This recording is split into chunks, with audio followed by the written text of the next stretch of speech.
যোৰাবাটত আজি আপুনি নিজে দেখিছে যে আমাক তলৰ পৰা ওপৰেদি উঠাই দিবলগীয়া পৰিস্থিতি হৈছে। তলফালে গোটেই বোকাময় হৈ গৈছে। এইটো হ'ল বিজেপি চৰকাৰৰ প্ৰকৃত উন্নয়নৰ নমুনা।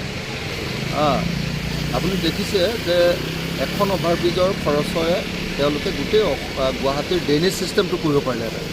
এনেকুৱা 10খন অভাৰব্ৰিজ গুৱাহাটীত বনাই দিলে, কিন্তু ড্ৰেইনেজ ছিষ্টেমটো ঠিক নকৰিলে।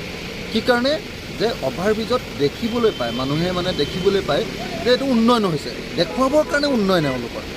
কিন্তু ড্ৰেইনেজ ছিষ্টেমটো যদি বনাই দিলেহেঁতেন, গোটেই অসমীয়া মানুহ, গুৱাহাটীত থকা প্ৰত্যেকজন মানুহ সুখেৰে থাকিব পাৰিলেহেঁতেন। সেইকাৰণে এই যে মালিগাঁৱত এগৰাকী মহিলাৰ মৃত্যু ঘটিলে, কেনেকুৱা দুৰ্ভাগ্যজনক, কেনেকুৱা মৰ্মান্তিক চাওকচোন।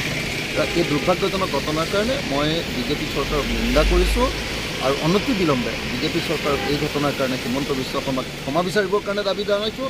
আৰু লগতে মই মালিগাঁৱত সাংঘাতিক ধৰণৰ পৰিস্থিতি হৈছে, আজি যোৰাবাটত সাংঘাতিক ধৰণৰ পৰিস্থিতি হৈছে, সেই পৰিস্থিতিৰ জোৰা মাৰিবৰ কাৰণে মই